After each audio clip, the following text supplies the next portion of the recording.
Dan tadi kita live reaction langsung pertandingan Belanda dan juga Jepang. Ini pertandingan yang cukup sengit, dua tim yang bisa dibilang dua favorit lah di grup ini. Walaupun gimana ngeliat tadi pertandingan Belanda dan Jepang? Pertandingan yang dua timnya ini menurut gua sama-sama sangat berhati-hati, terutama di babak pertama. Pada akhirnya kan permainannya ngebosenin banget ya. Iya. Sempat ngantuk juga. XG-nya nggak nembus 1 anjir. Yes, dan sebetulnya Belanda itu punya peluang, ada 2 peluang di babak pertama lewat si Donny Malen kan. Cuma memang efektivitasnya belum, dan Suzuki-nya juga menurut gua babak pertama dia bagus banget sih. Iya. Ada 2 atau 3 save gitu. Tapi di babak kedua akhirnya Belanda bisa memanfaatkan postur mereka. Karena golnya Van Dijk itu dari bola-bola atas, dan sebetulnya kan ketika Jepang mencoba untuk menyamakan kedudukan, dia memang tahu dia nggak bisa duel bola-bola atas. Jadi dia tadi berapa kali ada umpan-umpan cutback dan juga mengincar crossing ke second line, Bang. Iya. Bukan dari crossing yang sejajar gitu. Tapi kalau tadi lu lihat sebetulnya ya memang ada kesalahan dari pelatih Belanda sih, menurunkan tempo, bertahan ketika unggul 2-1.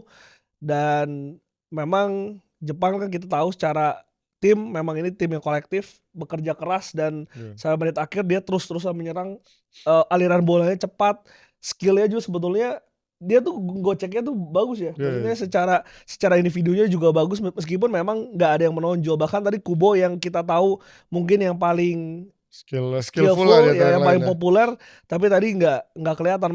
Malah tadi si Nakamura yang golin pertama itu yang lebih aktif dalam menyerang. Gue sih tadi pas live reaction kan coach selalu bilang parkir bis ya. Gue tapi nggak begitu setuju dengan parkir bis. Memang menurut gue secara quality mau nggak mau memaksa Jepang harus lebih banyak defense. Tapi menurut gue tim yang parkir bis itu adalah ketika dia megang bola pun dia nggak bisa megang bola lama gitu. Dan tadi gue lihat berapa kali Jepang bisa megang bola lama, walaupun memang susah juga ngedobrak pertahanan Belanda. Tapi bukan yang mereka nggak bisa megang bola sama sekali, baru pegang bola berapa detik langsung direbut lagi, tuh nggak kayak gitu. Karena menurut gue tim yang parkir bus tuh biasanya cuma 2-3 sentuhan udah langsung bolanya hilang. Kalau tadi gue lihat berapa kali justru Jepang mencoba juga megang bola, mencoba juga mengatur tempo, walaupun nggak bisa nembus juga pertahanan Belanda yang menurut gue juga cukup solid lah dengan Van de Ven, Van Dijk, Van Hecke, dan juga Dumfries.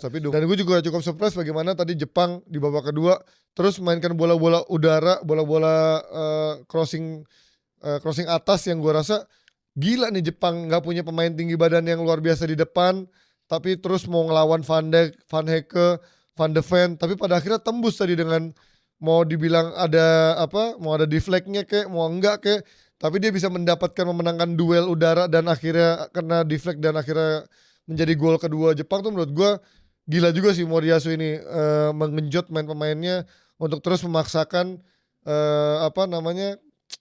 ideologi atau filosofi yang gue rasa kayaknya susah tuh untuk bisa ditebak. Ternyata Belanda juga gak sebagus itu juga gitu. Kuncinya memang harus berani duel sih, bola-bola spekulasi itu kan yang akhirnya 50-50 gitu, dan akhirnya mereka mendapatkan itu di kesempatan terakhir. Dan tadi menurut gue taktiknya pelatih Jepang berhasil sih untuk bisa, dan ini gue setuju kata lu tadi di HTS, seri rasa menang untuk Jepang. Dan ini membuat grup ini akan semakin ketat karena secara level menurut gue Jepang, Swedia, dan Belanda ini beda-beda tipis. Iya.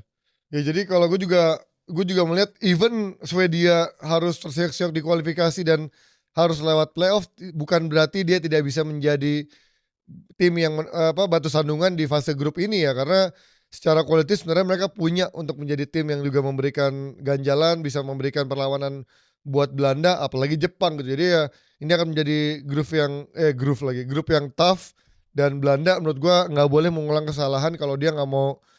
Ya tapi untungnya sekarang dengan 48 tim kan peringkat 3 punya chance buat lolos kan. Artinya ya harusnya sih lolos lah, even dia seri lawan Swedia atau even dia kalah pun lawan Swedia, dia bisa bantai Tunisia sih. Menurut gue dia masih punya chance juga buat lolos gitu. Jadi ya tadi menurut gue ada kesalahan dari Koeman yang tadi juga disebutkan oleh Glenn. Terlalu cepat dia menurunkan tempo, terlalu cepat dia merasa santai karena dia pikir Jepang gak akan bisa mainin bola-bola udara, gak bisa menang duel fisik. Tapi ternyata Jepang bisa mencuri momentum itu. Gila sih kegigihan dari Jepang bisa berbuah hasil. Kalau